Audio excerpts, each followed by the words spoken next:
বন্দে পুরুষোত্তম পরম প্রেমময় শ্রী শ্রী ঠাকুর অনুকূল চন্দ্রের বাণী সর্বজনের কাছে পৌঁছে দেওয়ার এক বিনীত প্রয়াস। ঠাকুরের গ্রন্থসমূহ আমরা অডিও আকারে পরিবেশন করছি, যাতে প্রত্যেকে সহজেই শ্রবণ করে তার অমৃত বাণীতে সিক্ত হতে পারেন।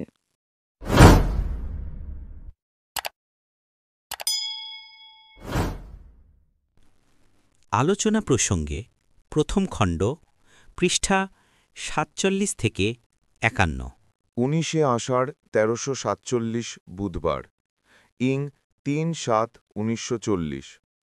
অক্ষয়দা অর্থাৎ পুতটুণ্ড, কেষ্টদা অর্থাৎ ভট্টাচার্য, আরও অনেকে সকালে শ্রী শ্রী ঠাকুরের ঘরে বসে আছেন। শ্রী শ্রী ঠাকুর, অর্গানাইজেশনের জন্য ভালো লোকের দরকার। অ্যাক্টিভ এবং সিনসিয়ার এবং কমন সেন্সওয়ালা লোকই অর্গানাইজেশনের উপযুক্ত। অর্গানাইজেশনের ইনস্টিংক্ট আমাদের মধ্যে ঢোকা চাই। একজনে হয়তো তোমাকে অযথা কিছু বললেও অমনি যদি আরেকজন এসে তাকে ধরে, তাকেই বলে অর্গানাইজেশন। প্রত্যেকে প্রত্যেকের জন্য ফিল করবে, প্রত্যেকে নিজের কাজ করবে, প্রত্যেকে প্রত্যেককে হেল্প করবে। এটা বোঝা চাই, কেউ যদি অ্যাফেক্টেড হয়, সে নিজেও তাতে অ্যাফেক্টেড হচ্ছে। সে তার স্থান ছেড়ে আউট অফ ইনফিরিয়রিটি অন্য কেউ হতে চাইবে না, সগৌরবে তার দায়িত্ব সম্পাদন করে অন্য সবার সুবিধে করে দেবে। আমাদের এই বডি সিস্টেমের মতো হওয়া চাই। চোখ চোখই থাকে, চোখ কখনো কান হতে চায় না, কানও চোখ হতে চায় না, তাহলে গণ্ডগোল উপস্থিত হয়।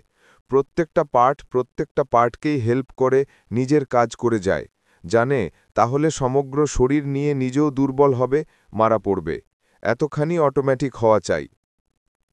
২৮শে আষাঢ় ১৩৪৭ শুক্রবার, ইং ১২/৭/১৯৪০। অরুণ জোয়াদ্দার খুব অন্যায় করার দরুন শ্রী শ্রী ঠাকুর তাকে বেশ করে পিটুনি দিয়ে দিলেন। সকলে শ্রী শ্রী ঠাকুরের রাগ দেখে ভয়ে জড়সড়। পরক্ষণেই শ্রী শ্রী ঠাকুরের শান্ত সৌম্য ভাব ফিরে আসলো। তখন তাকে দেখে আর বোঝার জো নেই যে একটু আগেই তিনি রুদ্রমূর্তি ধারণ করেছিলেন।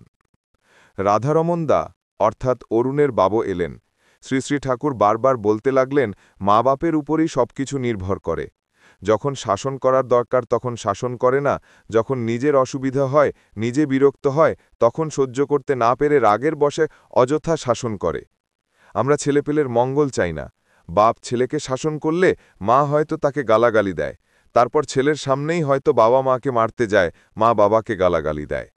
এরকম আবহাওয়ায় ছেলেপেলে কি ভালো হতে পারে? ভবিষ্যৎ ঝরঝরে হয়ে যায়। লেখাপড়া হোক বা না হোক, ছেলের অভ্যেস ব্যবহার ঝোঁকটা ঠিক করে দিতে পারলেই হলো। ৪-৫ বছরের মধ্যেই ওটা তৈরি করে দিতে হয়। যত বেশি বয়স হয় ততই অসুবিধে। ৪-৫ বছরের মধ্যে না হলে ৮-১০ বছর, তা না হলে ১২-১৪ বছরের মধ্যে ঠিক করতে হয়। এরপর আর হয়ে ওঠে না। গার্ডিয়ান মা বাপ যদি ছেলে তৈরি করে না দেয়, কোনো মাস্টারে কিছু করতে পারে না। পরে সন্ধেবেলায় একটা ছড়া দিলেন। ছড়াটা সেই ছেলেটির জন্যই দিয়েছেন, সে কথাও পরে বললেন। কেমনভাবে তাকে মানুষ করে গড়ে তোলা যায়, তার মা বাবার সঙ্গে সে বিষয়ে কত আলাপ আলোচনা করতে লাগলেন। অতঃপর কেষ্টদার কাছে ছেলেটির ভার দিলেন। আমাদের মানুষ করে তুলবার জন্য তার কত না দরদ, কত না চিন্তা। এক ভদ্রলোক শ্রী শ্রী ঠাকুরকে জিজ্ঞাসা করছিলেন, যারা ঠিকমতো চলে না তাদের আপনি স্থান দেন কেন? শ্রী শ্রী ঠাকুর, ওরা হলো ফলেন সানস, অর্থাৎ হতভাগা সন্তান, আর আমি হলাম তাদের ফুলিশ ফাদার। ভাবি, একদিন না একদিন ওরা যদি মানুষ হয়, ফিরে দাঁড়ায়। ২৯শে আষাঢ় ১৩৪৭ শনিবার, ইং ১৩/৭/১৯৪০। শ্রী শ্রী ঠাকুরের কাছে কেষ্টদা শ্রী শ্রী ঠাকুর কথিত কতগুলি ছড়া পড়ছিলেন।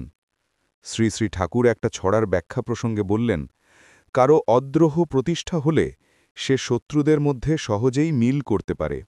সর্বজ্ঞত্ব বীজ সম্পর্কে আলোচনা প্রসঙ্গে বললেন, সর্বজ্ঞত্ব বীজের রকমটা অনুসন্ধিচ্ছার ফলে যার মধ্যে ফুটে ওঠে, সে যে কোনো অবস্থাকেই তার নিজের ফেভার বা আয়ত্তে নিয়ে আসতে পারে। শ্রীকৃষ্ণের জীবনে এটা খুব স্পষ্ট দেখতে পাওয়া যায়। তার সব জীবনটা যেন একেবারে ভগবান। আর সব কিছুর এমনতর অনুকূল নিয়ন্ত্রণই অর্গানাইজেশন বা সংগঠন। কথায় কথায় শ্রী শ্রী ঠাকুর বললেন, ছড়াগুলির মিনিমাম কনসেপশন যদি প্রত্যেক পরিবারে থাকে এবং তারা কাজের ভিতর দিয়ে যদি তা অনুসরণ করতে চেষ্টা করে, তবে আর কিছু লাগে না। সরোজিনীমা শ্রী শ্রী ঠাকুরকে জিজ্ঞাসা করলেন, আমাদের খোকা সিনেমা দেখতে চাচ্ছে, কি করব? শ্রী শ্রী ঠাকুর, না, যেতে দিয়ে কাজ নেই। তার একটু পরেই অরুণ এলো। তাকে দেখে বললেন, দেখ, যতদিন এখানে সিনেমা না গড়ে তুলতে পারবি ততদিন সিনেমা দেখতে যাবি না। কেষ্টদা কিংবা তোর মা যদি নিয়ে যেতে চায় এবং না গেলে দুঃখিত হয় তখন ছাড়া। অরুণও খুশি হয়ে রাজি হল। শ্রী শ্রী ঠাকুর কেষ্টদাকে বললেন ওকে সদাচারগুলি শেখাবেন, সন্ধ্যাটাও যেন রীতিমতো করে। 31শে আষাঢ় ১৩৪৭ সোমবার, ইং ১৫/৭/১৯৪০। শ্রী শ্রী ঠাকুর বিকালে তাসুতে বসে হাসতে হাসতে বলছিলেন, ছড়াগুলির হয়তো কত আদর হবে, স্কুলের পাঠ্য হবে, এর কত ব্যাখ্যা হবে, আবার জন্মগ্রহণ করলে সেগুলি পড়তে হবে।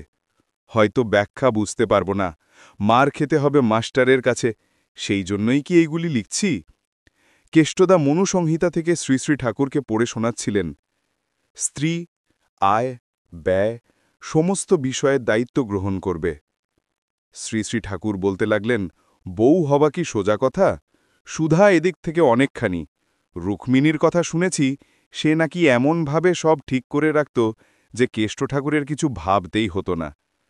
জোসেফাইনও শুনেছি যুদ্ধের জন্যে ফান্ডস পর্যন্ত কালেক্ট করত। পরে কথায় কথায় কেষ্টদা জিজ্ঞাসা করলেন, আপনি তো অভিজ্ঞতা থেকে সব কথা বলেন, কিন্তু এত কি করে মনে থাকে? শ্রী শ্রী ঠাকুর, মনে কি আর থাকে, মনে পড়ে, লাইন বাঁধা আছে, একটার সঙ্গে সঙ্গে তার সব কথা এসে পড়ে। সব বোধ করা কি না, এ তো ফ্যাক্ট বা মর্মকথা, তাই একে বিজ্ঞান বলে। এর একটা কথার গণ্ডগোল হয়ে গেলে সব গণ্ডগোল হয়ে যাবে।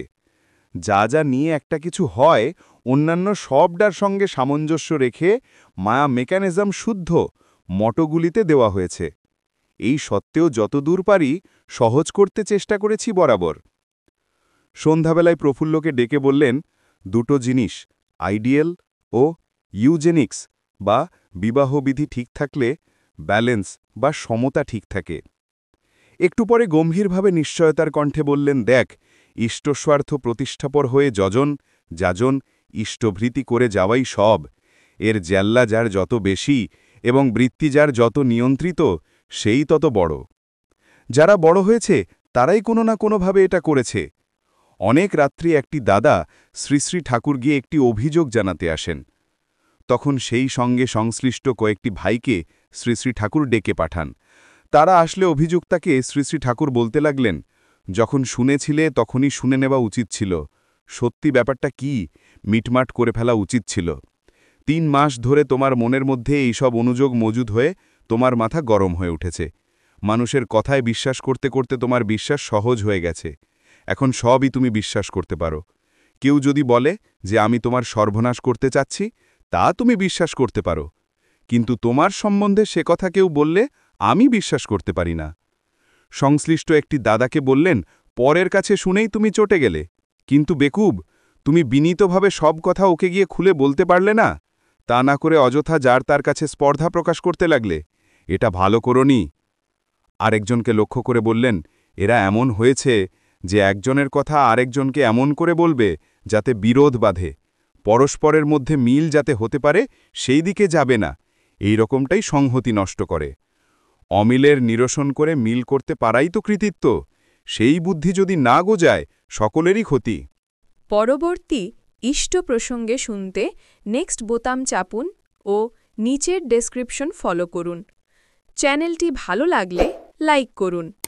চ্যানেলটি সাবস্ক্রাইব করে রাখুন পরবর্তী অধ্যায় শোনার জন্য। জয় গুরু।